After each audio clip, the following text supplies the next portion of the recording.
dua tokoh yang kita akan sodorkan. Yang pertama Brigjen Purnawirawan Sopyan Botutihe dan Pak Saripudin Mosi.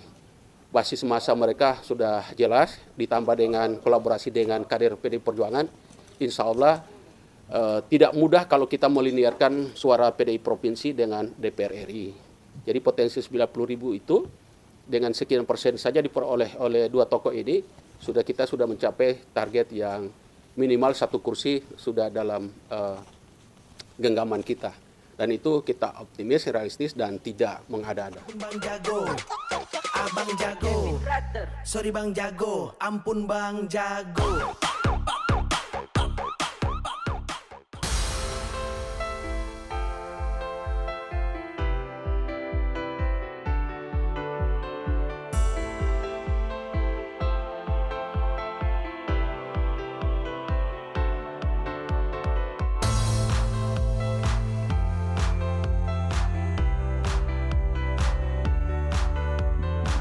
Pertama, rapat koordinasi dalam penyusunan caleg Provinsi Gorontalo.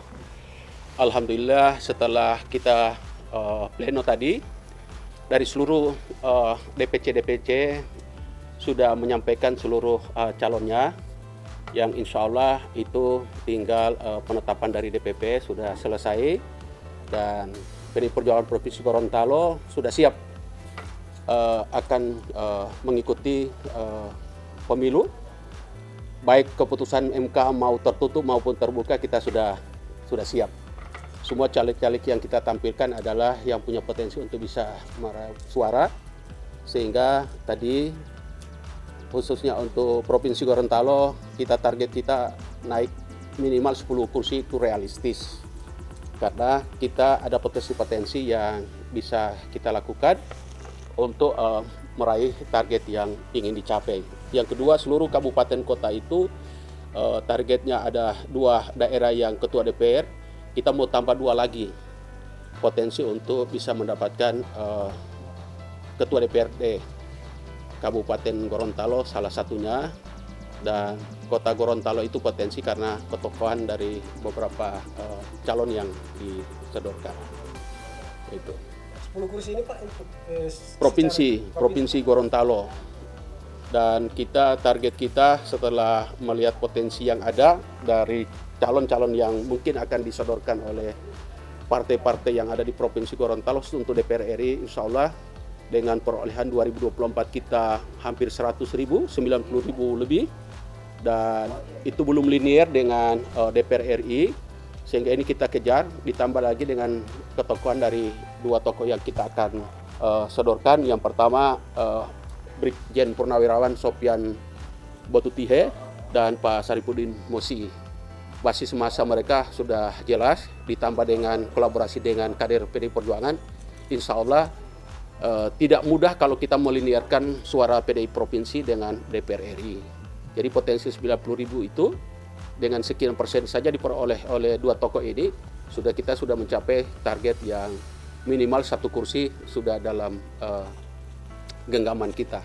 Dan itu kita optimis, realistis, dan tidak mengada-ada.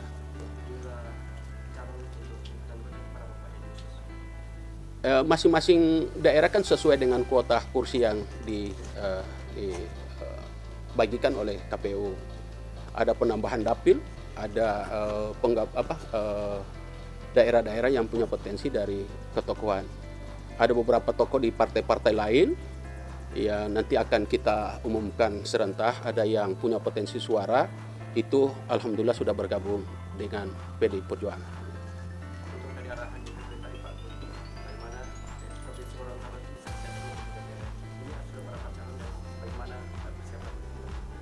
Kita sudah siap, sudah 1 tahun lalu kita sudah jalan, tapi kita tidak, mohon maaf, bukan melibatkan media. Karena apa? Kalau sudah melalui media pasti kita juga akan diserang ya, basis massa kita, sehingga ini salah satu strategi kita, kita smooth silent.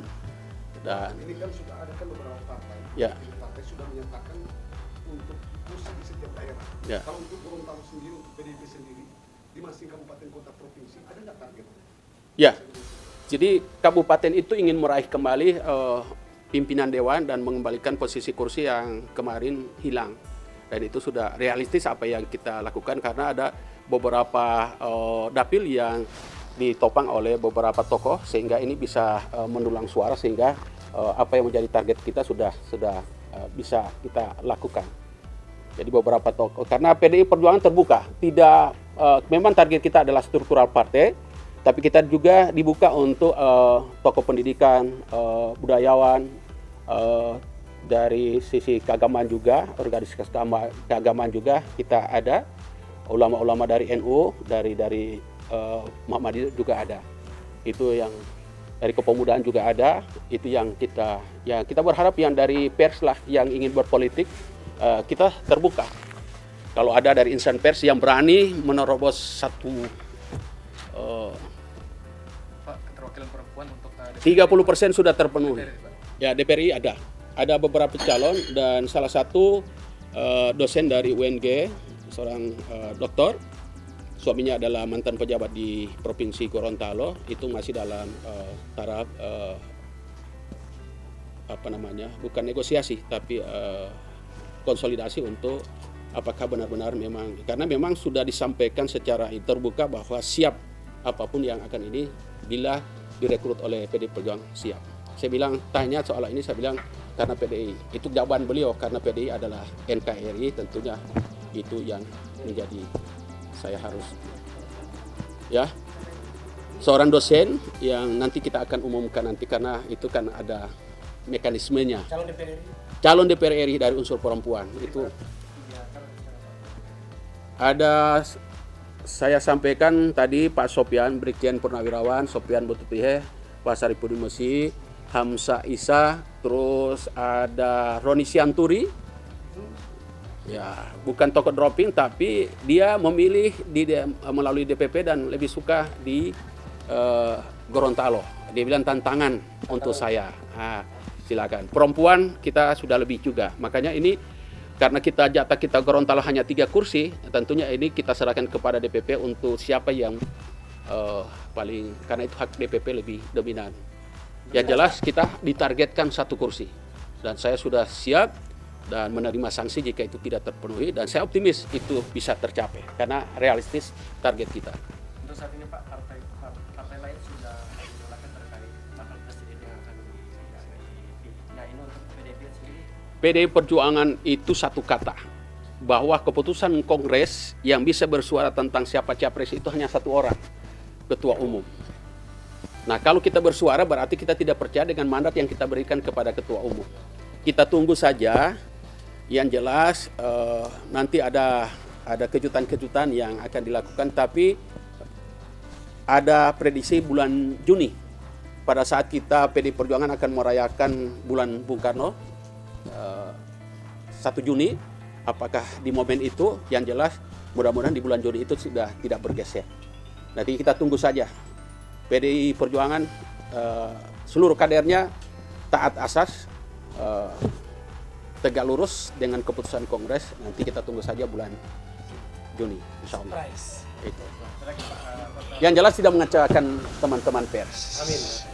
Calon kita adalah calon yang sangat dekat dengan media dan enak tapi untuk siapa orangnya itu adalah salah satu kriteria, harus dekat dengan insan pers.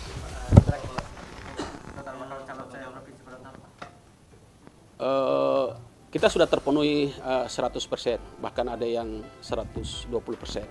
Jadi tinggal kita setelah penetapan DPP ya kepada pendaftaran sesuai aturan yang ada, itu yang kita lakukan. Jadi sekali lagi untuk capres, Kris Wartamoni Ketua DPD tidak berhak untuk bicara itu.